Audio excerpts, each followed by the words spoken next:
Hey guys, welcome back to my YouTube channel. और आज हम एक नई सीरीज को लेके आ चुके हैं जिसका नाम है अपोथेसिस। तो सीरीज की स्टार्टिंग होती है और हमें दिखाई देती है कि रात का टाइम है और हमें दो रूम दिखाई देते हैं। उनमें से एक रूम में एक इंसान बैठा होता है और कुछ पढ़ रहा होता है कैंडल की लाइट में। और जैसे उसको लॉक खुलने की आवाज सुनाई देती है, वो कैंडल को बुझा के सोने की एक्टिंग करता है। तभी दरवाजे से दो इंसान अंदर आते हैं और उसे लात मार के बोलते हैं, तुम अभी भी सो रहे हो? तुम अभी यही सोचते हो कि तुम बिग शॉट हो और यंग मास्टर हो लू फैमिली के, जल्दी से उठ जाओ, तुम्हें सुनाई नहीं देता? फिर वो उठ जाता है। फिर सीन शिफ्ट होता है ट्रेनिंग ग्राउंड पे, जहाँ पे इंस्ट्रक्टर बोल रहा होता है कि रुक जाओ और उन लोगों को ले आओ, आज हम पंचिंग लेसन स्टार्ट करेंगे और सभी एक एक फ्लैश टारगेट को चूज कर लो। एक असली शरीर को मारने से तुम फेमिलियर हो जाओगे ह्यूमन बॉडी के साथ और उसके बोन स्ट्रक्चर के साथ, जो कि तुम्हारी बड़ी ज्यादा हेल्पफुल होगा असली फाइट में। फिर एक सोल्जर बोल रहा होता है, जल्दी करो, तुम कहाँ देख रहे हो, जल्दी। फिर हमें हमारा मेन कैरेक्टर दिखता है जिसके हाथ बांधे हुए होते हैं और लोग बोल रहे होते हैं कि ये 2 साल मार खाने के बाद भी ये फुल ऑफ एनर्जी में है। ये अभी भी यही सोचता है कि ये लू फैमिली का यंग मास्टर है। एक यंग लॉर्ड जिसका पास्ट बड़ा ज्यादा खराब था और वो हंसने लग पड़ते हैं। हमें एक इंसान दिखाई देता है जिसका नाम है लू पिरेन, जो कि बोन रिफाइनमेंट लेयर में है और जो पहले ब्रांच फैमिली का एल्डेस्ट सन था और अभी करंट यंग लॉर्ड है। वो बोलता है कि लू ज़ैंग, मुझे विश्वास नहीं हो रहा तुम अभी जिंदा हो और मारे नहीं गए मार खा खा के जब मैं ट्रेनिंग कर रहा था। तो लू ज़ैंग बोलता है, मैं अभी नहीं मर सकता हूँ। फिर लोग बोलते हैं कि तुम्हारी हिम्मत कैसे हुई एक स्लेव की हमारे यंग लॉर्ड को ऑफेंड करने की? तुम्हारी मिस्टेक तुम्हारी डेथ से ही पूरी होगी, वरना तुम पछताओगे इस दुनिया में पैदा होना भी। फिर लू पिरेन बोलता है कि शांत हो जाओ सभी, तुम्हें पता मैं ट्रेनिंग करने क्यों गया था? जो हेवन और अर्थ पिल है वो सच्ची में एक्स्ट्राऑर्डिनरी है। उस पिल की वजह से मैं फ्लैश रिफाइनमेंट लेयर से peak of bone refinement layer में पहुंच गया हूँ और अब मैरो रिफाइनमेंट लेयर पहुंचना मेरे लिए बस कुछ टाइम की बात है। फिर लू ज़ैंग बोलता है, तुम्हारी हिम्मत कैसे हुई? लू फैमिली का ट्रेजर है हेवन और अर्थ पिल, जो कि प्रीवियस जनरेशन से पास डाउन हो रहा है, और तुम्हारी हिम्मत कैसे हुई फैमिली रूल्स को तोड़ने की और वो सैक्रेड पिल को खुद के लिए यूज करने की? जो सैक्रेड हेवन और अर्थ पिल है वो लू फैमिली के एंसेस्टर से पास डाउन हो रही है और जो कि बड़ी ज्यादा सीक्रेट प्लेस पे छुपाई गई थी। और रूल्स जो सेट किए एंसेस्टर ने, उनके हिसाब से जो डिसिपल हैं लू फैमिली के, जो बोन रिफाइनमेंट लेयर में पहुंच गए होंगे 16 साल से पहले, सिर्फ वही क्वालिफाइड है हेवन और अर्थ पिल को यूज करने के लिए। फिर लू पिरेन बोलता है, मेरी नजर में तो तुम एक इंसेक्ट से भी कंपेयर ना हो, मैं तुम्हें जब मर्जी मसल सकता हूँ। अब मैं ट्रेनिंग से बाहर हूँ तो मुझे एक फ्लैश टारगेट चाहिए मेरी स्ट्रेंथ को आजमाने के लिए। तो वो एक इंसान की तरफ देखता है और बोलता है कि वो तुम हो। फिर वो इंसान बोलता है कि यंग लॉर्ड मेरे ऊपर दया करो। फिर यंग लॉर्ड उसकी तरफ देखता है और उसे बहुत जोर से पंच मारता है और सभी हैरान हो जाते हैं और लू ज़ैंग भी हैरान हो जाता है। फिर वो बोलते हैं कि इसको तो कुछ नहीं हुआ एक हिट के बाद। फिर वो बोलते हैं कि ये रोजवुड फिस्ट। फिर उस इंसान का शरीर टूटने स्टार्ट हो जाता है और पूरी तरह से टूट जाता है। लोग बोलते हैं यही हमारे माइटी लॉर्ड यंग लॉर्ड है, यही यंग लॉर्ड लू फैमिली को रिवाइव करेंगे। और लू पिरेन हंसने लग पड़ता है। लू पिरेन बोलता है, तुम चिंता मत करो, मैं तुम्हारी अभी जान नहीं लूंगा। फिर बोलता है कि मैं तुम्हें सिर्फ ये दिखाना चाहता हूँ कि मैं लू पिरेन कितना ज्यादा स्ट्रॉन्ग हूँ तुमसे। फिर वो बोलता है कि मैं तो भूल ही चुका था कि हमारे जो जीनियस कजन है उसने कुछ गड़बड़ कर दी है क्योंकि सेक्ट में और ऑफेंड कर दिया कोई बिग शॉट, और उसको अब प्यूगेट्री माउंटेन पे भेज दिया गया है ताकि वो अपनी गलतियों का पछतावा कर सके। फिर वो बोलता है कि एक बार मैं विरसा रिफाइनमेंट लेयर में पहुंच गया तो मैं फिर अपनी कजन को रेस्क्यू करने के लिए जाऊंगा क्योंकि सेक्ट में। फिर वो हंसने लग पड़ता है। जो लू ज़ैंग है उसे कुछ फर्क नहीं पड़ता कि वो स्लेव की तरह ट्रीट हो रहा है या फिर फ्लैश टारगेट की तरह, और ना ही वो केयर करता है हेवन और अर्थ पिल के बारे में। वो सबसे ज्यादा अपनी बहन के बारे में केयर करता है। उसे अपनी बहन की बहुत ज्यादा चिंता है और सबसे ज्यादा सॉफ्ट स्पॉट है अपनी बहन के लिए। द्वारा प्रिजन का सीन शो होता है रूम का, वहाँ पे वो बोल रहा होता है स्टेप वर्ड फैंग। वो बोलता है आज सिर्फ एक पिल, लू फैमिली 3 हीलिंग पिल देती है हर दिन और आज सिर्फ एक। ये ऑब्वियस है कि तुमने चोरी की है बाकी पिल्स की, और तुम्हें पता नहीं है कि चोरी करना से ज्यादा बड़ा क्राइम है हमारे लू हाउस होल्ड में। तुम मौत से नहीं डरते हो? स्टेप वर्ड फैंग बोलता है ये ब्लेसिंग है कि तुम्हें एक भी मिल रही है। फिर वो बोलता है कि मैंने वो पिल्स ली हैं और तुम्हारी करंट स्टेट पे तुम क्या सोचते हो, तुम अभी भी लू फैमिली की यंग लॉर्ड हो, दफा हो जाओ यहाँ से। फिर लू फैंग उसको बड़ी जोर से पंच मार देता है उसके नोज पे। फिर लू फैंग बोलता है तुम क्या सोचते हो मैं तुमसे डरता हूँ, मैं तुम्हें मार नहीं पाऊंगा? फिर स्टेपवर्ड फैंग बोलता है तुम सिर्फ एक स्लेव हो, तुम्हारी हिम्मत कैसे हुई मुझे मारने की, तुम बस वेट करो। फिर लू फैंग बोलता है अब ये बुक बहुत ज्यादा सेंस बना रही है, बट ये वाला पार्ट नहीं, तुम्हें नफरत को भी काइंडनेस से ट्रीट करना चाहिए। अगर मेरे फादर के पास अच्छा हर्ट नहीं होता और इन लाइंस में बिलीव नहीं करते तो आज मेन फैमिली इस स्टेट में नहीं गिरी होती और मेरे फादर की डेथ भी नहीं होती। लू यान जो है वही एक अकेली रे ऑफ होप थी हमारी लू फैमिली की मेन ब्रांच की, और वो ज़्यादा टैलेंटेड थी और उसे इनर डिसिपल भी बनाया गया था क्योंकि इंसेक्ट का 13 साल की एज में वो घर को छोड़ के चल गई थी और उसने सब कुछ अवॉइड किया था फैमिली के बारे में। और लू ज़ैंग ने अभी अभी सुना है लू पिरेन से कि उसकी सिस्टर को प्यूगेट्री माउंटेन पे लॉक करके रखा हुआ है। फिर लू ज़ैंग बोलता है नहीं, मुझे उसको सेव करना पड़ेगा। फिर उस बुक को जला देता है और बोलता है कि ये बेकार सी बुक और इसके बेकार से प्रिंसिपल्स, क्या फ़ायदा इनको रखने का। जलती हुई बुक को देखता है और रोने लपटता है। फिर उस बुक में से एक पेज बाहर आता है, वो बोलता है कि ये क्या चीज़। फिर वो देखता है और जो वर्ड्स हैं उस पेपर के वो उसके शरीर में चढ़ने लग पड़ते हैं और उससे बहुत ज़्यादा दर्द होता है। जो लू ज़ेंग है वो अपने आप को एक एंडलेस स्पेस में पाता है और उसे एक रिफाइनमेंट मेथड के बारे में सुनाई देता है। फिर वो उठता है और सोचता है फ्लैश एक मीडियम, इससे इसका क्या मतलब है कि रिफाइनमेंट टेक्निक है जो मेरी बॉडी को एक मैजिकल वेपन में कन्वर्ट करेगी। फिर वो बोलता है कि बहुत ज़्यादा गर्म लग रहा है मुझे, ऐसा लग रहा है कि मेरी बॉडी फायर पे है। वो पानी ढूंढते पानी में घुस जाता है। वो देखता है कि जो पानी है वो इवेपोरेट होना स्टार्ट हो जाता है। फिर तभी उसे एक कॉल्ड्रन दिखाई देता है, एक बहुत बड़ा कॉल्ड्रन जिसपे 9 ड्रैगन बने हुए हैं और वो ड्रैगन एकदम से बाहर आने लग पड़ते हैं और उसके ऊपर फायर ब्रीथ कर देते हैं। वो बोलता है कि मुझे मरने दो, मुझे मरने दो। फिर एकदम से वो अपनी आंखें खोलता है और बोलता है कि मैं जिंदा हूँ। सो गाइज एपिसोड नंबर 1 इतना ही था। अगर आपको एपिसोड नंबर 2 चाहिए तो कमेंट करो, मैं लाता हूँ कुछ दिनों में। तब तक के लिए बाय बाय।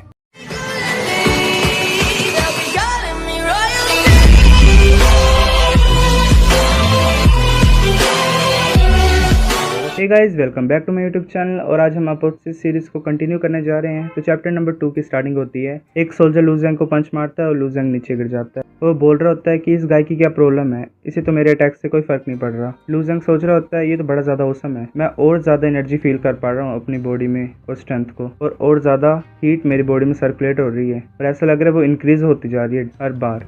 वो हंसने लग पड़ता है। तो सोल्जर बोलता है कि तुम हंस रहे हो, और बाकी सोल्जर्स को बोलता है जाओ इसे मारो जब तक ये हंस रहा है। फिर बाकी सोल्जर उसे तब तक मारते हैं जब तक वो हंस रहा होता है। लू ज़ेंग सोच रहा होता है ये तो बड़ा ज्यादा अमेजिंग है, ऐसे में मेरे को मार पड़ती रही तो मैं बोन रिफाइनमेंट लेयर में पहुंच जाऊंगा। फिर हमें नेक्स्ट सीन शो होता है जिसमें स्टेवर्ड फैंग बोल रहा होता है कि बॉस फैंग, ये लू ज़ेंग है, ये अब तुम्हारा स्लेव है, तुम जैसे मर्जी इसको ऑर्डर दे सकते हो।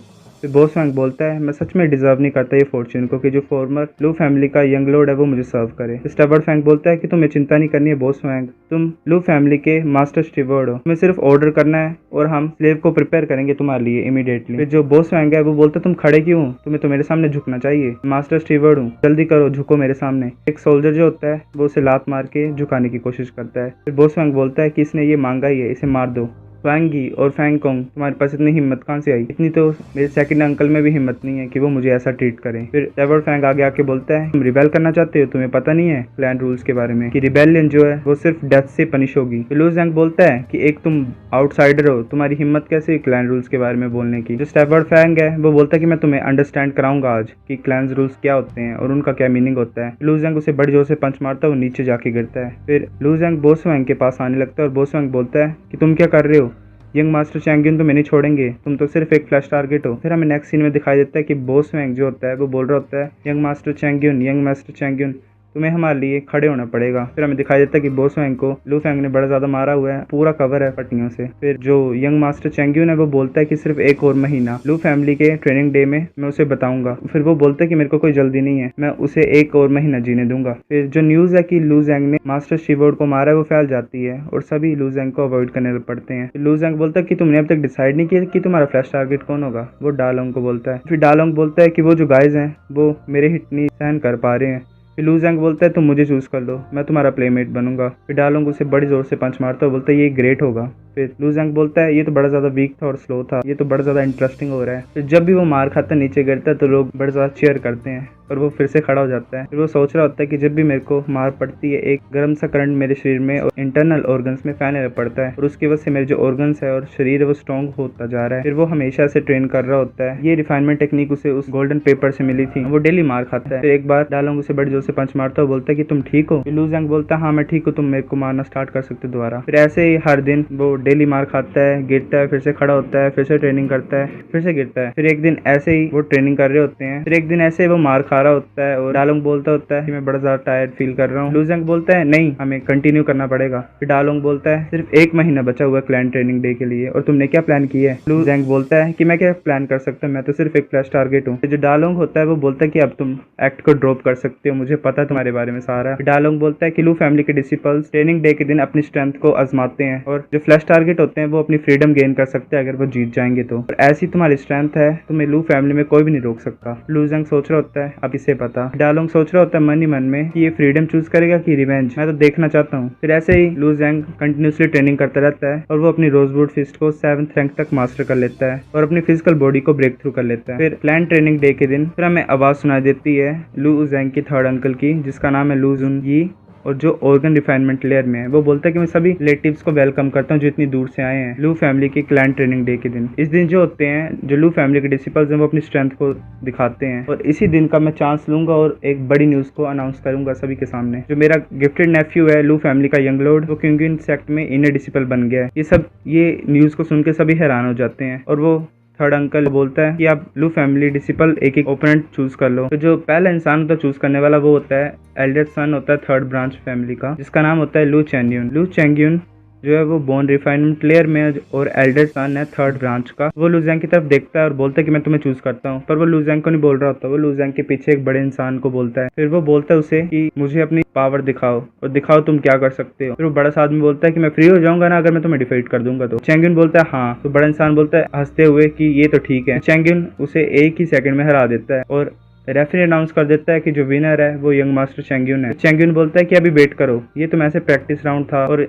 मेरा जो रियल टारगेट है वो तो कोई और है। फिर रेफरी बोलता है वो कौन है। चैंगयून बोलता है कि मैं लू ज़ैंग को पिक करना चाहता हूँ। लू ज़ैंग सोच रहा होता है कि ये ऐसा कैसे तुम बन गए मेरे कजन चैंगयून। फिर वो पुरानी यादें याद करता है जब वो साथ में होते थे और चैंगयून छोटा हुआ करता था। फिर चैंगयून बोलता है कि लू ज़ैंग तुम गैस करो कि सेकंड हेवन और अर्थ पिल किसने ली है। फिर लू ज़ैंग बोलता है तुमने। फिर चैंगयून बोलता है कि हाँ, लू पिरेन अगर अपनी स्ट्रेंथ को इम्प्रूव कर सकता है इतनी ज्यादा तो मैं क्यों नहीं कर सकता। फिर वो लू ज़ैंग को बड़ी जोर से पंच मारता है। फिर लू ज़ैंग सोचता है कि इस पंच की पावर बड़ी ज्यादा थी और इसकी वजह से जो कोल्डन का फर्स्ट लेयर है वो ब्रोक थ्रू हो गई है और इतना ज्यादा वार्म मैंने कभी फील नहीं किया अपने शरीर में। फिर चैंगयून बोलता है कि मैं अभी खत्म नहीं हुआ हूँ। फिर वो अटैक करने लग पड़ता है लू फैंग को हर तरफ से। लोग बोल रहे होते कि यंग मास्टर चैंगयून तो बड़ा ज्यादा अमेजिंग है, उसने रोजवुड इंच टेक्निक को 6th रैंक तक मास्टर कर लिया है। फिर बाकी लोग बोल रहे होते हैं कि ये जो दूसरा किड है लू ज़ैंग ये बड़ा ज्यादा रेजिस्टेंट है मार से। वो बोल रहे होते हैं कि ये इतनी ज्यादा मार खा कैसे सकता है। तो जो उसका थर्ड अंकल होता है वो उसकी तरफ देख रहा होता है और बोल रहा होता है इसके पास कोई बॉडी प्रोटेक्शन टेक्निक है मेरे को लगता है, जो कि हमारे एल्डेस्ट ब्रदर ने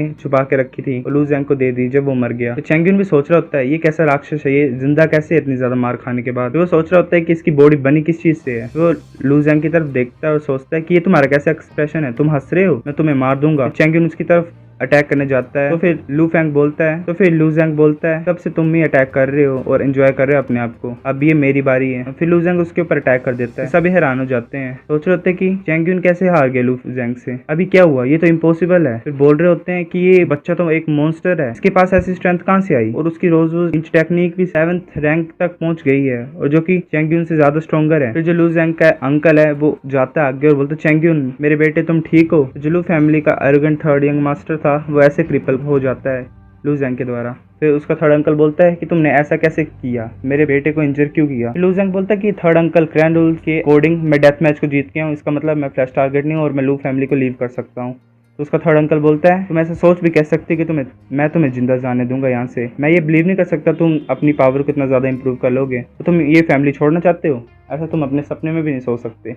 वो लू ज़ैंग के सामने आ जाता है और बोलता है रूल्स वो सिर्फ तुम्हारे बेकार फादर ही फॉलो करते थे। और लू ज़ैंग बोलता है मेरे सामने सट जाओ। तब उसके थर्ड अंकल से बड़े जोर से पंच मारते हैं। वो बोलते हैं कि रूल्स लू फैमिली में मैं ही रूल्स हूँ। तो वो उसके सामने खड़े हो जाते हैं और बोलते हैं कि जो प्रोटेक्शन टेक्निक है ना तुम्हारे पास वो मुझे दे दो और मैं तुम्हें जीने दूंगा। फिर लू ज़ैंग बोलता है कि मैं बड़ा ज्यादा नईव था ये सोचने के लिए तुम मुझे जाने दोगे और फॉलो करोगे रूल्स को। तुम इंसानों ने अपने बड़े भाई को मार दिया उसकी सीट के लिए फैमिली हेड की, और सैक्रेड पिल्स को भी यूज कर लिया और हर तरह के बुरे काम किए हैं। फिर वो अपने थर्ड अंकल के पैर पकड़ देता है और उसे तोड़ देता है और फिर वो बोलता है कि एक दिन मैं तुम सभी के सिर काट के अपने फादर को ऑफर करूंगा और तुम मेरी प्रोटेक्शन टेक्निक भी छीनना चाहते हो। फिर जो उसका थर्ड अंकल है वो नीचे गिर के चिल्लाने लग पड़ता है। लू ज़ैंग अपना सिर उठा के बोलता है कि और कौन मुझे रोकना चाहता है। सभी यहाँ वहाँ देखने लग पड़ते हैं और आंखें नहीं मिलाते लू ज़ैंग के साथ। तभी एक हाथ पीछे से आता है और उसका सिर नीचे धरती में गाड़ देता है। वो फैमिली हेड होता है लू बिंगक्वैन, जो कि हाफ स्टेप इनिशिएट रैलम में होता है, लू ज़ैंग का सेकंड अंकल होता है। तभी थर्ड अंकल लू ज़ैंग का बोलते हैं कि मैंने कभी नहीं सोचा था कि विरसा रिफाइनमेंट लेयर में पहुंच जाएगा। फिर फैमिली हेड बोलता है कि तुम्हारी हिम्मत कैसे हुई,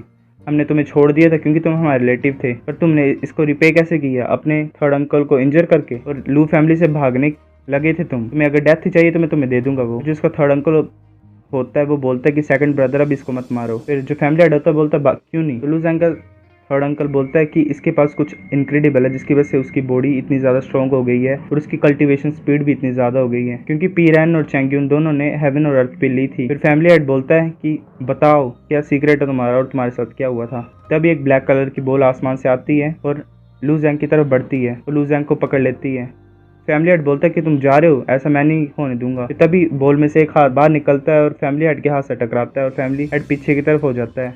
तो फिर वो फैमिली हेड बोलता है कि तुम ज़ीलैंग हो। तो फिर बॉल में से आवाज़ आती है कि इस किड के पास सेम सेंट है मेरे वेपन की तरह, जो कि मैंने रिफाइन की है और मैं इसको रिफाइन करने वाला हूँ और मैं अपने वेपन की क्वालिटी इंक्रीज करने वाला हूँ। तब जो थर्ड अंकल होता है लू ज़ैंग का, वो फैमिली हेड के शोल्डर पे हाथ रखता है, बोलता है कि ये ज़ीलैंग है और ये एक डीमन है जो कि अलग तरह से काम करता है, इसके पीछे जाने की कोई वो नहीं है, वजह नहीं है। और वो बोलता है कि 9 में से जो 10 लोग होते हैं जो कि ज़ीलैंग ले जाता है वो रिफाइनिंग फर्नेस में फेंक दिए जाते हैं। तो लू ज़ैंग भी अब मरा ही है, ऐसे समझ लो। फिर फैमिली हेड बोलता है कि हम ऐसे जाने देंगे स्ट्रेटर को। फिर वो सोच रहा होता है कि ये ज़ीलैंग काश अच्छी तरह से ट्रीट करे मेरे रेफ्यू को, मतलब वो चाहता है कि लू ज़ैंग को मार दे ज़ीलैंग। फिर हमें नेक्स्ट सीन में दिखा देता है कि जो उसका ज़ीलैंग का रिफाइनिंग लेयर जो है जहाँ पे वो रिफाइन करता है वेपन्स को इंसानों के द्वारा, तो वो बोल रहा होता है कि फ्लैश और ब्लड को रिफाइन करके हम उनकी रिजेंटमेंट को वेपन में सील कर सकते हैं, वेपन को ज्यादा पावरफुल बना सकते हैं, जो हेटरेड होती है ना, जो इंसान मरने वाले होते हैं उनकी वजह से। और वो बोलता है कि मुझे नहीं पता कि तुम्हारी बॉडी से सेम सेंट क्यों आ रही है मेरे ज़्वान टायर वेपन की तरह। और हमें फिर पता लगता है कि ज़ीलैंग जो है वो इविल रिफाइनिंग मास्टर और हाफ स्टेप इनिशिएट रेलम में है, सेम एज फैमिली हेड की तरह। ज़ीलैंग बोलता है मैं तुम्हें अपनी ज़्वान टायर ये फायर स्वॉर्ड के साथ रिफाइन करने वाला हूँ ताकि उसका लेवल इंक्रीज हो जाए, वो लिंक टायर वेपन बन जाए। फिर लू ज़ैंग बोलता है कि ना तुम्हारे पास लू ज़ैंग बोलता है कि तुम्हारे पास तो कुछ भी नहीं है और तुम मेरे फ्लैश और ब्लड को यूज करना चाहते हो अपनी स्वॉर्ड के ऊपर और उसको लिंक टायर में बनाना चाहते हो। जो वेपन रिफाइनरी है उसके लिए मटेरियल और हीट चाहिए। तो फिर ज़ीलैंग बोलता है वो ट्रू है कि मेरे पास कोई मटेरियल नहीं है एक्सेप्शनल, और ट्रू फायर भी मेरी सेकंड टायर पे है, बट मेरे पास ईविल मैजिक है। फिर ज़ीलैंग बोलता है कि मैं रिफाइन कर पाऊंगा या नहीं टायर वेप, वो तभी पता लगा पाएंगे जब मैं तेरे को फर्नेस में गिरा दूंगा। फिर वो हंसने लग पड़ता है, बोलता है कि तुम्हें तो ऑनर फील होना चाहिए मेरी स्वॉर्ड के साथ फ्यूज होना, जो कि ये फायर स्वॉर्ड है। तभी हम देखते हैं कि जो थ्रोन है, जो लोगों की बॉडी आर पार हुए हैं, वो ब्लड को सक करने लग पड़ते हैं और एक बोल में फिट करने लग पड़ते हैं। तो लू ज़ैंग उसको देख रहा होता है और वो फिर लू ज़ैंग को उस बोल में डाल देता है और उसमें बड़ी ज़्यादा फायर होती है। फिर लू ज़ैंग सोच रहा होता है कि मुझे तो कुछ बर्निंग सेंसेशन फील नहीं हो रही और ना ही कोई पेन फील हो रही है। फिर एक आवर के बाद हमें पता लगता है कि लू ज़ैंग की बॉडी जो है वो ज़्वान टायर वेपन तक रिफाइन हो गई होती है और उसे फिर ट्रू फायर का भी कोई डर नहीं होता है। फिर ज़ीलैंग सोच रहा होता है कि इस किड को अभी तक कुछ नहीं हुआ, ये रिफाइन नहीं हुआ है। वो बोलता है कि मैं तुम्हें रिफाइन कर दूंगा फ्यूजिंग फायर पिल की वजह से। फिर हमें पता लगता है कि जो लू ज़ैंग का बॉडी है उसके ऊपर गोल्डन पैटर्न अपेयर होना स्टार्ट हो जाते हैं और उसके हेड से भी बड़े ज़्यादा गोल्डन पैटर्न रिलीज हो रहे होते हैं। और जो ज़ीलैंग की स्वॉर्ड थी वो फ्यूज होना स्टार्ट हो जाती है लू फैंग के साथ और उसका एक ड्रैगन स्केल को लिट अप कर देती है, जिसकी वजह से उसकी बॉडी की पावर इंक्रीज हो जाती है। फिर वो सोचता है कि ये ब्लैक फायर कैसी थी और इसकी वजह से मैंने ज़्वान टायर वेपन को अब्जॉर्ब कर लिया और उसकी वजह से एक ड्रैगन स्केल भी एक्टिवेट हो गया और ऐसा लग रहा है कि मैंने और पावर गेन कर ली है। और सिर्फ एक सिंगल स्केल की वजह से मेरी पावर इतनी ज़्यादा टाइम इंक्रीज हो गई है। अगर मैं सभी 9 ड्रैगन्स के स्केल को लाइट अप कर लूँगा तो मेरी पावर कितनी ज़्यादा इंक्रीज हो जाएगी। वो सोचने लगता है, बोलता है कि मैं कितना ज़्यादा स्ट्रॉन्ग हो जाऊंगा अगर सभी 9 ड्रैगन्स के स्केल को मैं एक्टिवेट कर लूँगा तो। पर वो फिर सोचता है कि ये इतना ज़्यादा इजी नहीं लग रहा जितना मैं सोच रहा हूँ इसे। फिर हमें दिखाई देता है जो ज़ीलैंग है वो थक जाता है और जोर जोर से सांस लेने लग पड़ता है, वो हंसने लग पड़ता है। जैसे वो ढक्कन खोलता है उस बोल का, तभी लू ज़ैंग उसे पकड़ लेता है और उसे मार देता है।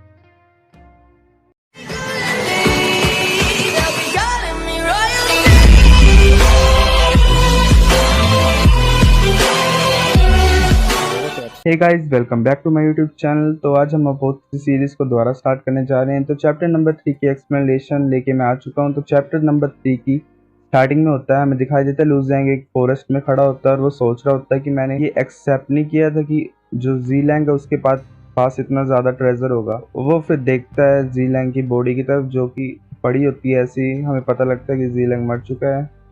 फिर हमें पता लगता है कि जो लू ज़ैंग है वो ज़्वान टायर मिडल लेवल में पहुंच गया है और वो ज़ीलैंग की हाथ की तरफ देखता है और उसे ज़ूमी रिंग दिखाई देती है और वो बोलता है कि मैंने सुना था कि ये एक स्टोरेज स्पेस होता है इसके अंदर। फिर वो रिंग को अपने हाथ में पकड़ के ध्यान लगाने लगता है और उसे दिखाई देता है कि उस रिंग के अंदर बड़ा ज़्यादा ट्रेजर है और वहाँ पे एक फ्लाइंग नाइफ भी है अंदर जो कि ख़राब हो चुका है। फिर वो सोच रहा होता है कि इस ओल्ड मैन ने ये रखा क्यों अभी तक संभाल के। फिर लू ज़ैंग सोच रहा होता है कि ये ओल्ड मॉन्स्टर का ट्रेजर इतना ज़्यादा कचरा क्यों है और वो उस नाइफ को ट्राई करने की बारे में सोचता है और उसे थ्रो कर देता है और वो नाइफ एक स्टैचू को तोड़ के आगे बढ़ता है और वहाँ पे हमें दिखाई देता है कि एक लड़की फ्रूट खा रही होती है और वो नाइफ उसकी तरफ बढ़ रहा होता है। तभी वो लड़की एक डिफेंसिव बैरियर क्रिएट कर देती है और जो नाइफ है वो बाहर ही रुक जाता है और वो लड़की अपने हाथ में उस नाइफ को पकड़ लेती है और बोलती है कि ये तो पहले से ख़राब है, तो उसे आगे की तरफ फेंक देती है। फिर हमें सीन दिखाई देता है क्योंकि सेक्ट का ड्रिजल पीक का, जहाँ पे एक लड़की कुछ बुक पढ़ रही होती है पेड़ के नीचे। तो वो नाइफ उस पेड़ को कट कर देता है और वो लड़की नीचे की तरफ झुक जाती है बचने के लिए। फिर वो लड़की उस नाइफ को पकड़ लेती है और बोलती है कि इतना भी बुरा नहीं है। फिर हमें नेक्स्ट सीन दिखाया जाता है फैंटियान डायनेस्टी का, रॉयल कैपिटल का, क्योंकि सेक्ट का। तो वहाँ पे लू ज़ैंग पहुँच गया होता है और सोच रहा होता है कि मुझे नहीं पता वो फ्लाइंग नाइफ कहाँ पे चला गया है। फिर वो देखता है लोगों की भीड़ की तरफ और सोचता है कि आगे क्यों नहीं जा रहे हैं। तो हमें दिखाई देता है बोर्ड पे लिखा होता है क्योंकि सेक्ट, मतलब ये क्योंकि सेक्ट का एरिया होता है। तो वो भीड़ में से आगे बढ़ता है और वहाँ पे एक लड़का बोल रहा होता है कि एक और ग्रुप फेल हो गया और एलिमिनेट हो गया। तो फिर लू ज़ैंग बोलता है कि कोई रिक्वायरमेंट है क्या क्योंकि सेक्ट को ज्वाइन करने के लिए। तो वो लड़का बोलता है हाँ, तुम्हें पहले डिस्पल टोकन बनाना पड़ेगा ना अपनी एनर्जी के साथ। तो फिर लू ज़ैंग बोलता है बस यही। फिर वो लड़का बोलता है कि अगर तुम स्ट्रॉन्ग नहीं होगे ये डिसिपल टोकन बनाने के लिए तो तुम क्वालिफाइड नहीं होगे ट्रायल को एंटर करने के लिए। लू ज़ैंग बोलता है कि मैं भी ट्राई करता हूँ। फिर वो जल्दी से वो टोकन बना लेता है और वो लड़का बोलता है कि ये तो बड़ा ज़्यादा अमेजिंग है कि तुम बना सकते हो ये टोकन को। फिर वो लड़का बोलता है कि जितना ज़्यादा टाइम कोई डिसिपल लेगा उस टोकन को बनाने के लिए वो उनकी स्ट्रेंथ पे डिपेंड करता है। लू ज़ैंग अपने हाथ में अपने टोकन को पकड़ लेता है। फिर वो दोनों चलना स्टार्ट कर देते हैं। तो लड़का बोलता है कि तुमने अभी तक कुछ फील नहीं किया, तुम इतनी दूर आ गए हो फिर भी। तो फिर लू ज़ैंग बोलता है क्या? तो लड़का बोलता है कि मैं ये बोलना चाहता हूँ कि जो ग्रेविटी चेंज हो रही है इस एरिया में तुमने अभी तक फील नहीं किया। जो ग्रेविटी है सेक्ट में वो 10 टाइम ज़्यादा स्ट्रॉन्गर बाहर के मुकाबले। ये जो टोकन को बनाना है ये तो सिर्फ फर्स्ट स्टेप है। तुम्हें अगर डिसिपल बनना होगा क्योंकि सेक्ट का तो तुम्हें ट्रायल कंप्लीट करना पड़ेगा, तभी तुम आउटर डिसिपल बन सकते हो। तो फिर लू ज़ैंग बोलता है हम इस ट्रायल को कैसे कंप्लीट कर सकते हैं। फिर वो लड़का बोलता है कि जो तुम्हारा डिसिपल टोकन है वो रिकॉर्ड करेगा तो तुम्हारी स्ट्रेंथ को, और जो ट्रायल होगा सीजन पे डिपेंड करेगा कि तुम कैसा परफॉर्म कर रहे हो इस ट्रायल में। फिर हमें दिखाई देता है कि वो 10 माइल्स को कंप्लीट कर देते हैं और वो लड़का बोल रहा होता है कि मैं हैरान हूँ कि हमें पता नहीं और कितना ज़्यादा चलना पड़ेगा क्योंकि सेक्ट के ट्रायल को कंप्लीट करने के लिए।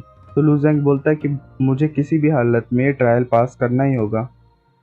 फिर हमें दिखाई देता है लू पिरेन जो कि अपने साथियों को बोल रहा होता है कि अगर तुम्हें वो बच्चा मिलेगा तो तुम्हें उसे मार देना है। फिर वो लड़का बोलता है कि तुम अभी भी बैग को क्यों कैरी कर रहे हो अगर तुम्हारे पास ज़ूमी रिंग है तो लू ज़ैंग सोचता है, बोलता है हाँ ये भी सही है, और वो रिंग में डाल लेता है अपने सामान को। फिर 1 घंटे बाद वो एक और 10 माइल्स को क्रॉस कर लेते हैं और वो लड़का बोल रहा होता है कि तुम्हें अभी तक कुछ फील नहीं हो रहा है। तो लू ज़ैंग बोलता है हाँ तुमने वो बात बोल ही दी है तो मेरे को थोड़ा थोड़ा सा लग रहा है। लू ज़ैंग सोच रहा होता है कि यहाँ जो ग्रेविटी है वो तो मेरे शरीर के अंदर जो करंट है उनको गर्म कर रही है और मेरी बॉडी को रिफाइन कर रही है। ये एक बड़ा अच्छा प्लेस है ट्रेन करने के लिए। तभी हमें दिखाई देता है कि 2 लोग लू ज़ैंग की तरफ अटैक करने के लिए आ रहे होते हैं।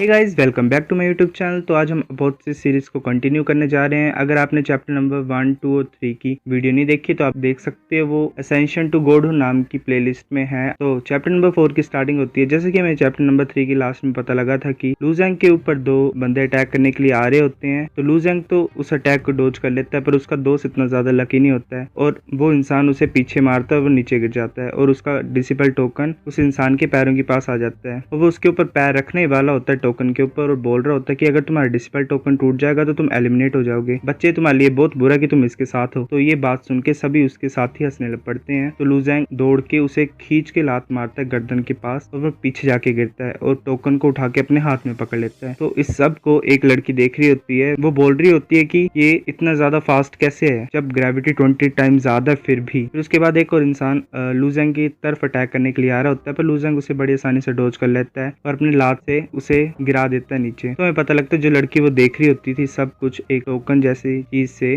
तो उसका नाम है सू लिंगयुन जो कि डिजल पीक इंस्ट्रक्टर है। फिर वो बोल रही होती है कि ये पक्का ये बच्चा वर्सा रिफाइनमेंट लेयर में ही है। तो फिर लू ज़ैंग उस लड़के को उठाता है जो नीचे गिर गया होता है और घुमा के पीछे फेंक देता है और वो अपने साथी से टकरा के नीचे गिर जाता है। फिर डिजल पीक इंस्ट्रक्टर सू लिंग बोलती है कि इसकी कल्टीवेशन इतनी भी हाई नहीं है पर इसके फंडामेंटल बहुत ज्यादा स्ट्रॉन्ग है। एक वर्सा रिफाइनमेंट लेयर का बच्चा जो कि 20 टाइम ग्रेविटी में इतना ज्यादा अच्छी तरह से फ्रीली मूव कर सकता है, ये बड़ी ज्यादा कमाल की बात है। और इस सभी फाइट को सभी इंस्ट्रक्टर्स भी देख रहे होते हैं थ्रू वो प्लेट जो कि उनके हाथ में है। तो हमें दिखाई देता है क्योंकि सेक्ट ट्रायल प्लाजा जहाँ पे सभी देख रहे होते हैं इंस्ट्रक्टर्स प्लेट से बच्चों की परफॉर्मेंस को। फिर लू जेंग हाथ दे के अपने दोस्त को उठा लेता है और उसका दोस्त उठ के बोलता है कि तुम्हारी हिम्मत कैसे हुई मेरे को पीछे से अटैक करने की। तो फिर लू जेंग बोलता है मो कैन ये लो इसका टोकन, और अगर तुम इसके टोकन को तोड़ दोगे तो वो बंदा एलिमिनेट हो जाएगा। तो हमें दिखाई देता है कि टोकन पे नाम था ये नैन जो कि उनके ऊपर अटैक करने के लिए थे, उनमें से एक का नाम था वो। तो फिर मो कैन उस टोकन को तोड़ देता है और एक रे जैसे उसकी तरफ आ रही होती है। तो वो देखता है कि उसका जो टोकन है वो शाइन करने लग पड़ता है और वो बोलता है कि अच्छा तो ये ऐसा होता है जब मतलब हम किसी का टोकन ब्रेक कर देते हैं। तो मतलब वो रे जैसी उसके टोकन में आगे होती है और उसका टोकन शाइन करने लग पड़ा होता है। तभी एक आवाज सुनाई देती है कि अपने डिसिपल टोकन को दे दो, मैं तुम्हें जीने दूंगा। तो फिर लू जेंग बोलता है हम ऐसे क्यों करें। तो हमें दिखाई देता है जो ऐसा बोल रहा होता है उसका नाम होता है ज्यूगे होंग, जो कि ज्यूगे फैमिली का डिसिपल है और विरसा रिफाइनमेंट लेयर में है। तो ज्यूगे होंग बोलता है क्योंकि मेरा नाम ज्यूगे है लास्ट नेम। तो फिर लू फेंग बोलता है अगर तुम्हारा नाम ज्यूगे है लास्ट नेम तो इससे क्या। फिर ज्यूगे होंग को गुस्सा चढ़ जाता है और वो अपने साथियों को ऑर्डर देता है कि जाओ ले लो टोकन से। तो फिर मो कैन भागने लग पड़ता है और बोलता है कि भागो। तो फिर लू जेंग बोलता है कि हम क्यों भागे। फिर मो कैन बोलता है कि ब्रदर लू हम बच नहीं पाएंगे अगर ज़ूगे फैमिली को हम गुस्सा दिलाएंगे, क्योंकि ज़ूगे फैमिली 7 ग्रेट फैमिली में से एक है, हम उनसे पंगा नहीं ले सकते। तो फिर हमें दिखाई देता है कि जो 7 ग्रेट क्लैन्स है वो है Pi clan, Zhu clan, Huang clan, Yu clan, Yun clan, Meng clan and Zhuge clan. वो भाग रहे होते हैं और ज्यूगे होंगे जो साथी हैं वो उनके पीछे पड़े होते हैं। तो सभी देख रहे होते हैं इंस्ट्रक्टर्स अब थ्रू प्लेट से कि इतने ज्यादा ऐसे भाग कैसे सकते हैं, क्योंकि ग्रेविटी 30 टाइम ज्यादा इंक्रीज हो गई है। ये कैसा हो सकता है कि सिर्फ विरसा रिफाइनमेंट लेयर में और इतनी जल्दी भाग सकते हैं। तो फिर वो भाग भाग के एक जगह रुक जाते हैं और ज्यूगे होंग बोलता है कि तुम अब और नहीं भाग सकते, अब तुम अपने डिसिपल टोकन दे दो तो मैं तुम्हें जीने दूंगा। तो लू जेंग बोलता है अगर तुम्हारे पास हिम्मत है तो वो ले लो हमसे। तभी ज्यूगे होंग के सारे जो साथी होते हैं वो लू जेंग के ऊपर अटैक करने लग पड़ते हैं। पर फिर हमें दिखाई देता है कि लू जेंग के ऊपर अटैक हो जाता है पर उसे कुछ फर्क नहीं पड़ा होता है। वो सब बोलते हैं ये तो इम्पॉसिबल, ये कैसे हो सकता है। तो फिर अब बारी थी लू जेंग के अटैक करने की। लू जेंग उन सभी को बड़ा ज्यादा मारता है, तब तक मारता है जब तक सिर्फ ज्यूगे होंग ही बचा होता है। तो फिर लू जेंग उसके सामने आके खड़ा हो जाता है और बोलता है अब ये तुम्हारी बारी है। तो फिर ज्यूगे होंग बोलता है कि तुम मुझे मारना चाहते, तुम्हें पता नहीं मैं ज्यूगे फैमिली का हूँ।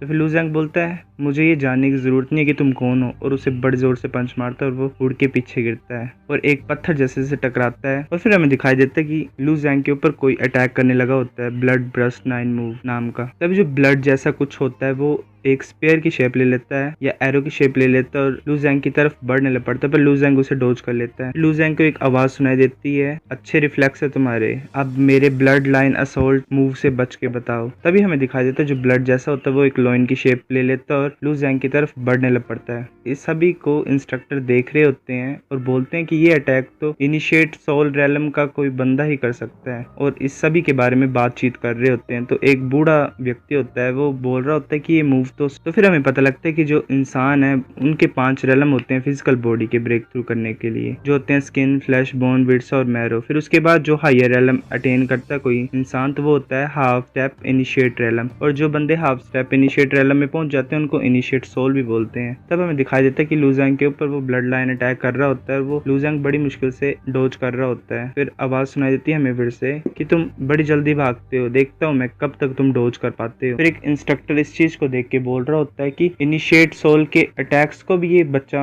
अवॉइड कर सकता है इतनी ज्यादा ग्रेविटी में, ये बच्चा बुरा नहीं है। फिर लू जेंग को पता लग जाता है ये आवाज किसकी, और वो बोलता है कि लूपिरैन रुक जाओ और ये ट्रिक को छोड़ दो खेलना, मुझे पता है ये तुम ही हो। लूपिरैन बोलता तो क्या हुआ कि तुम्हें पता है कि ये मैं हूँ, आज तुम मरोगे। तुम दिखा देता है कि जो ड्रिजल पीक की इंस्ट्रक्टर थी सूलिंग वो एक कैरेज में लू जेंग की तरफ आ रही होती है। तो फिर इंस्ट्रक्टर देख रहे होते हैं और बोल रहे होते हैं कि अच्छा ये लूपिरैन है, वो बदतमीज बच्चा, वो पागल हो गया सेक्ट के अंदर और सेक्ट के एंट्रेंस एग्जाम को खराब कर रहा है, हमें जल्दी जाना पड़ेगा और उसको रोकना पड़ेगा। फिर एक अटैक आ रहा होता है लू जेंग की तरफ, लू जेंग सोच रहा होता है कि मैं इसको डोज नहीं कर सकता हूँ। तो फिर फ्लाइंग नाइफ आता है और उस लाइन के आर पार हो जाता है और उस अटैक को फेल कर देता है और उस स्टोन पिलर के अंदर घुस जाता है जहाँ पे लूपिरैन छुपा होता है। फिर लू जेंग उस फ्लाइंग नाइफ की तरफ देखता है और सोचता है ये वो ही नहीं है। तो फिर ड्रिजल पीक इंस्ट्रक्टर बोलती है कि बच्चे तुम ठीक हो। तो फिर लू जेंग बोलता है शुक्रिया मुझे बचाने के लिए, और मैं पूछ सकता हूँ कि आप कौन हो। तो फिर वो लड़की बोलती है कि मैं ड्रिजल पीक की इंस्ट्रक्टर हूँ सू ऑफ क्योंगिन सेक्ट। तो फिर इंस्ट्रक्टर सू बोलते हैं कि तुम बाहर आ जाओ, मुझे पता तुम पिलर के पीछे छुपे हुए हो। फिर वो बोलते हैं कि तुम कौन से पीक से बिलोंग करते हो। तभी हम देखते हैं कि लू ज़ैंग जो होता है वो उस नाइफ को धीरे से निकालने की कोशिश कर रहा होता है। तब वो नाइफ पीछे की तरफ उड़ता है और लूपीरैन के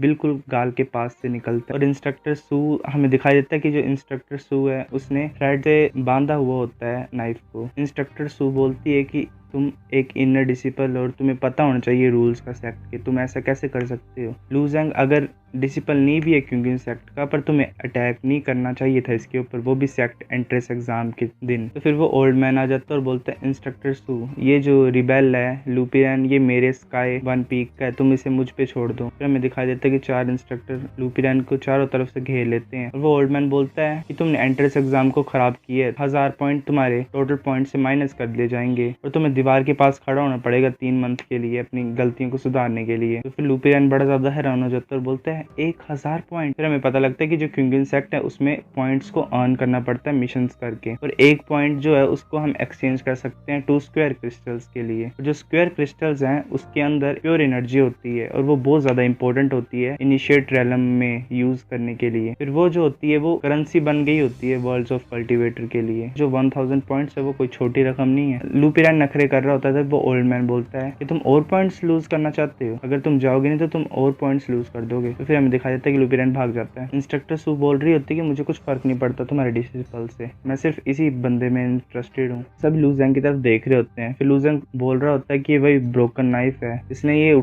कब उठा लिया होगा। एक इंस्ट्रक्टर लू ज़ैंग को बोल रहा होता है कि तुम बड़े ज्यादा अच्छे हो, तुमने इतने ज्यादा स्ट्रॉन्ग ओपोनेंट्स को डिफीट कर दिया, वो भी जब ग्रेविटी 30 टाइम ज्यादा थी। हमारे फ्यूरियस वेव पीक को ज्वाइन कर लो। तभी एक इंस्ट्रक्टर बोलता है फ्यूरियस वेव पीक रैंकिंग में 20 से भी ज्यादा पीछे है, इससे अच्छा तुम हमारा इंपीरियल स्पिरिट पीक ज्वाइन कर लो, हम 5वें नंबर पे है रैंक। तभी वो ओल्ड मैन बोलता है कि हमारा स्काई वन पीक ज्वाइन कर लो, हम हर बार नंबर 1 पे होते हैं और हम 33 पीक्स में हर बार नंबर 1 पे ही होते हैं, मैं ये होप करता हूँ कि तुम हमें ज्वाइन करो। तो फिर लू ज़ैंग सोच रहा होता है स्काई वन पीक पे मैं नहीं जा सकता कभी भी स्काई वन पीक में, क्योंकि वहाँ पे लूपीरैन भी है और वहाँ ऐसा हो नहीं सकता कि मैं कभी वहाँ पे जाऊँ। तो फिर ड्रिजल पीक इंस्ट्रक्टर सूलिंग बोलती है कि 1 सेकंड रुक जाओ और वो आगे की तरफ बढ़ती है और वो लू ज़ैंग को बोलती है कि तुमने ये फ्लाइंग नाइफ तो देखा ही होगा पहले। तो लू ज़ैंग अपना सिर हिलाता है। ड्रिजल पीक इंस्ट्रक्टर बोलती है मुझे ऐसा लगता है कि तुम्हें ये पसंद है। तो फिर लू ज़ैंग अपना हाथ आगे बढ़ा देता है। तभी ड्रिजल पीक इंस्ट्रक्टर उसे पीछे कर लेती है और वो हंसने लग पड़ती है और बोलती है कि मैंने इस फ्लाइंग नाइफ को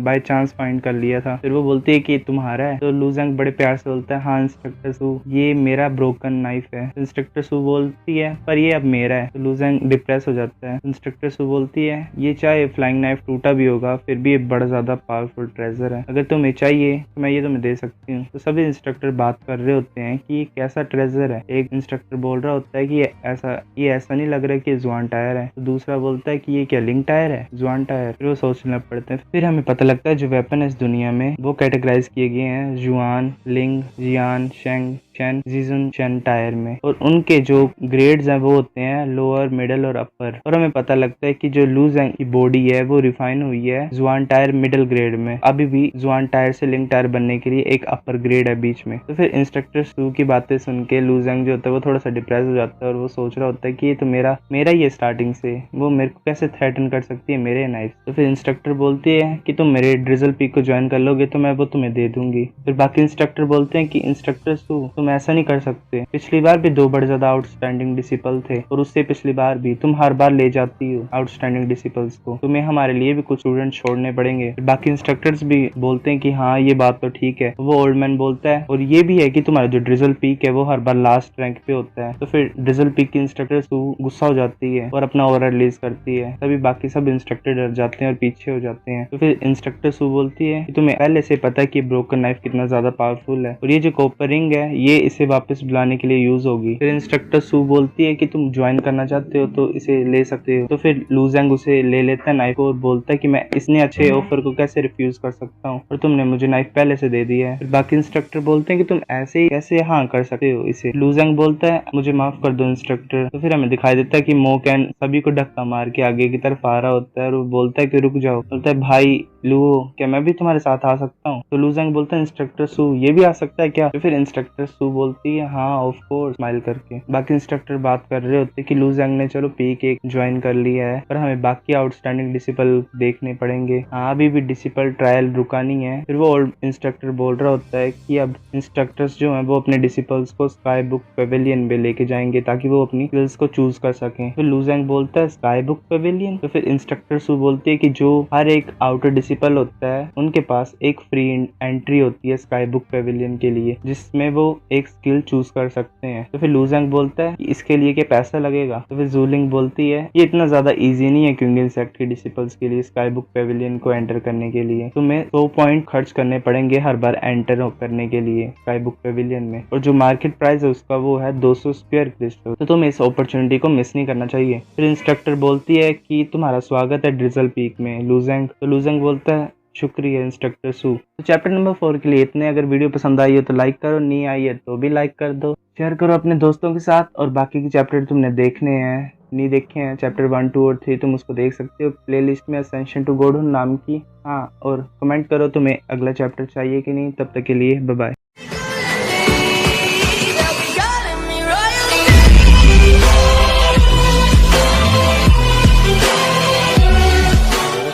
हे guys, welcome back to my YouTube channel. तो आज हम अपोथेसिस सीरीज को दोबारा कंटिन्यू करने जा रहे हैं। अगर आपने प्रीवियस चैप्टर्स की एक्सप्लेनेशन नहीं देखी है तो आप देख सकते हो, वो प्लेलिस्ट में अवेलेबल है असेंशन टू गॉडहुड नाम से। तो चैप्टर नंबर 5 की स्टार्टिंग होती है, हमें दिखाया जाता है स्काई बुक पेविलियन को और उसके सामने लूजेंग और मोकैन खड़े होते हैं। लूजेंग बोल रहा होता है कि ये स्काई बुक पेविलियन जो इतनी ज्यादा चर्चा में होता है। फिर वो दोनों स्काई बुक पेविलियन में एंटर कर जाते हैं और लूजेंग को बड़ी अजीब सी फीलिंग आ रही होती है। वो सोच रहा होता है कि ये प्रेशर तो बिल्कुल सिमिलर है जब ग्रीन ड्रैगन मेरे माइंड में रिलीज हुआ था। तो फिर वो ओल्ड मैन बोलता है कि उस लाइट की तरफ तुम घूरो मत, वो तुम्हारी सोल को डैमेज कर सकता है तुम्हारी आंखों के द्वारा। तो फिर मोकैन और लूजेंग बड़े ज्यादा हैरान हो जाते हैं और बोलते हैं कि हमारी सोल को डैमेज कर सकता है। तो फिर मोकैन बोलता है कि ब्रदर लुओ हम आगे की तरफ देखते हैं। लूजेंग बोलता है इंस्ट्रक्टर जू से कि ये लाइट कैसी है? तो ओल्ड इंस्ट्रक्टर बोलता है ये इच्छा होती है, जो भी इस दुनिया में है उस सभी की इच्छा होती है कुछ ना कुछ। जैसे इंसान है तो इंसान की इच्छा होती है, स्वर्ग है तो स्वर्ग की इच्छा होती है, और कोई तलवार है स्वॉर्ड है तो स्वॉर्ड की इच्छा होती है। ये जो पर्पल लाइट है ये पहले एक इविल बीस्ट हुआ करती थी जो कि मार दिया गया था और यहाँ पे दबा दिया गया था क्यूंगिन सैक के द्वारा, और ये जो अब इच्छा है वो उसकी पनिशमेंट की इच्छा है। तो फिर लूजेंग सोच रहा होता है इसका क्या मतलब, जो ग्रीन ड्रैगन का प्रेशर होता है मेरे माइंड में वो क्या ड्रैगन की इच्छा है? तो फिर इंस्ट्रक्टर जू बोलता है ये तुम्हारा आखिरी चांस है स्किल को पाना फ्री में। तुम जितना ज्यादा अंदर जाओगे तुम्हें उतनी ज्यादा हाई लेवल स्किल्स मिलेंगी, पर उसी के साथ जो इच्छा होगी पनिशमेंट की वो भी ज्यादा स्ट्रॉन्ग बनती जाएगी। अगर तुम अपनी आंखें भी बंद कर लोगे फिर भी ये जो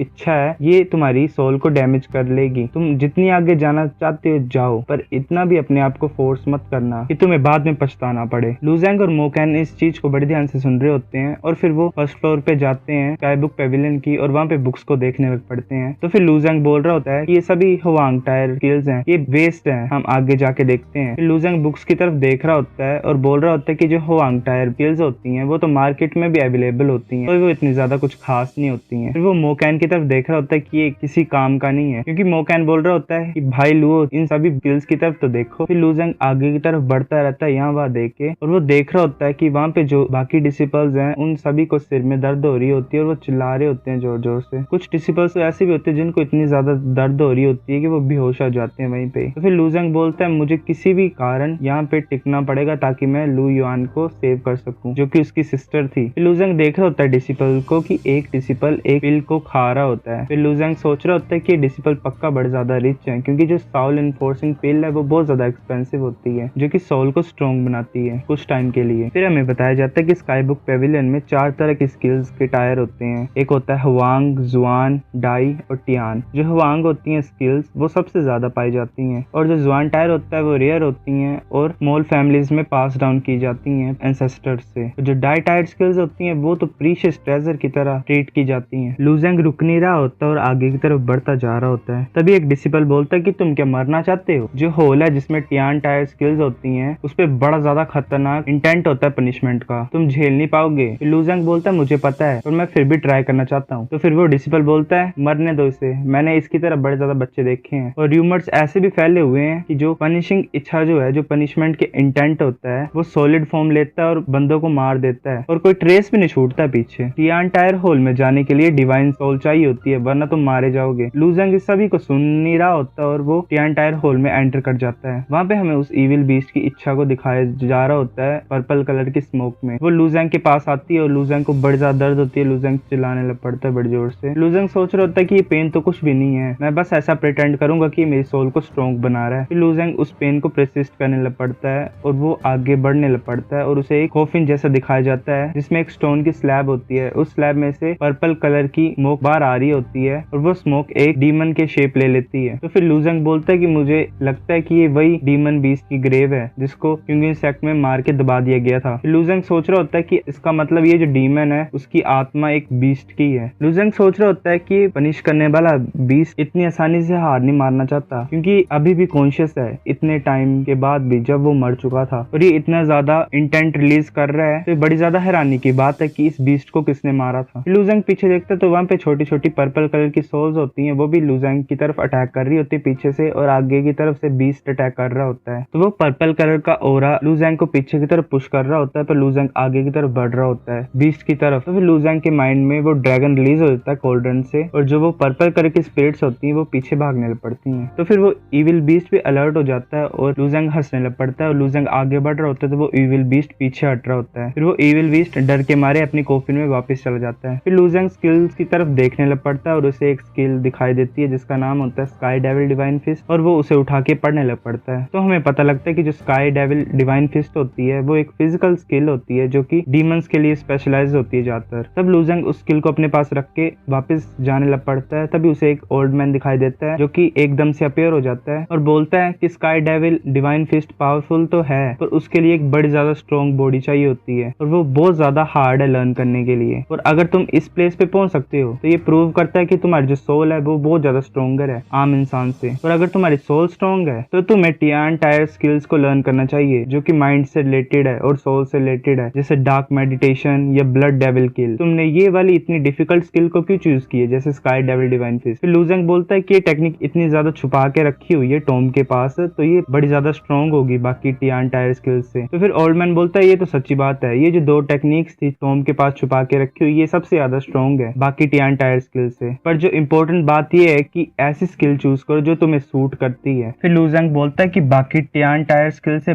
बड़ी ज्यादा स्ट्रॉन्ग है पर जब मैं छोटा था मैंने सुना था कि जो स्किल है वो सिर्फ सेपरेट होती है टियान डाई और जुआन टायर में और हुआंग टायर में। तो स्काई डेविल डिवाइन फिस्ट बाकी टियान टायर स्किल से स्ट्रॉन्ग कैसे है। तो फिर वो ओल्ड मैन बोलता है चलो तुम मेरी बात नहीं मानना चाहते तो वो तुम्हारी मर्जी है, अब मैं नहीं कुछ कर सकता उसमें। तो जैसे तुमने जो 4 टायर्स मेरे को बताए वो तो ह्यूमंस के द्वारा पास डाउन किए गए हैं पर ये एक शैंक टायर बुक है जो कि डेविल से पास डाउन हुई है, ये डेविल्स की टेक्निक है। तो फिर लूजेंग सोचता है शैंक टायर स्किल। तो ओल्ड मैन बोलता है मैंने कभी नहीं सोचा था कि आउटर डिसिपल इस स्किल को ऑब्टेन कर पाएगा, अब ये तुम्हारा लक है पर तुम अगर बाकियों को बताओगे अपने स्किल के बारे में तो तुम ट्रबल में आ जाओगे, इसलिए तुम बताना सभी को कि तुमने ये वाली स्किल चूज की है। तो फिर वो ओल्ड मैन एक बुक को लूजेंग के पास पकड़ाता है। तो फिर लूजेंग उस बुक को रीड करता है तो उसका नाम होता है स्पिरिट थ्रोन। तो लूजेंग बोल रहा होता है ये भी एक टियान टायर स्किल है जो कि तुम्हारी स्पिरिट को ट्रेन करती है। फिर लूजेंग बोलता है थैंक यू सीनियर, अब मैं चलता हूँ। तो फिर वो ओल्ड मैन बोलता है कि तुम क्यूरियस नहीं हो कि मैं कौन हूँ। तो फिर लूजेंग रुक जाता है और सोचता है क्यूरियस, हाँ सच्ची आप कौन हो, क्या मैं जान सकता हूँ। तो फिर ओल्ड मैन बोलता है भूल जाओ तुम्हारी एक्टिंग बड़ी ज्यादा खराब है क्योंकि सेक्ट बहुत बड़ा है पर तुम्हारे पास बड़ा ज्यादा प्रोमिसिंग फ्यूचर है, हम दोबारा मिलेंगे कभी। तो फिर लूजेंग हंसता है और बाहर निकल जाता है स्काई बुक पेविलियन से। तो फिर वो ओल्ड मैन बोल रहा होता है कि इतने सालों के बाद ये स्किल किसी ने चूज की है, ये कोई फेट नहीं है, इसे तो कोई भी बिलीव नहीं करेगा। फिर 12 में सभी डिसिपल्स दिखाई देते हैं और मोकैन भी खड़ा होता है इंस्ट्रक्टर सू के पास। फिर लूजेंग बोल रहा होता है मुझे माफ कर दो तुम सभी को इतना वेट कराने के लिए। तो मोकैन बोलता है ये ठीक बात है, हम भाई हैं ड्रिजल पीक के, हमें एक दूसरे का ख्याल रखना होता है। तो फिर इंस्ट्रक्टर सू बोलती है कि तुम टियान टायर हॉल में गए थे। तो फिर सभी ये सुन के बड़े ज्यादा हैरान हो जाते हैं। फिर लूजेंग हंसते हुए बोलता है कि हाँ। तो फिर इंस्ट्रक्टर सू बोलती है कि मुझे फॉलो करो ड्रिजल पीक की तरफ। तो फिर इंस्ट्रक्टर सू आगे आगे चल रही होती है और लूजंग पीछे पीछे चल रहा होता है। लूजंग सोच रहा होता है कि इसने मुझे पूछा क्यों नहीं कि मैंने कौन सी स्किल चूज की हुई है। तो ड्रिजल पीक इंस्ट्रक्टर सू बोलती है अब तुम सभी आउटर डिसिपल और ड्रिजल पीक के, तो तुम्हें मेरी सुननी होगी अब से। तो फिर लूजंग सोच रहा होता है कि मैं ऑफिशियली क्विंगन सेक्ट में एंटर हो चुका हूँ, वेट करो मेरे लिए मेरी बहन। ये बड़ा ज़्यादा अजीब तरह से बोला मैंने। तो चैप्टर नंबर 5 कंप्लीट हो गया यहीं पे। अगर आपको अगले चैप्टर्स चाहिए तो कमेंट करो, लाइक करो। अगर वीडियो अच्छी लगी हुई है, नहीं लगी हुई है फिर भी लाइक कर दो, शेयर करो अपने दोस्तों के साथ। इस सीरीज़ को ज़्यादा से ज़्यादा रिकमेंड करो। इस पे थोड़े व्यूज़ एवरेज ही आ रहे हैं। तब तक के लिए बाय बाय।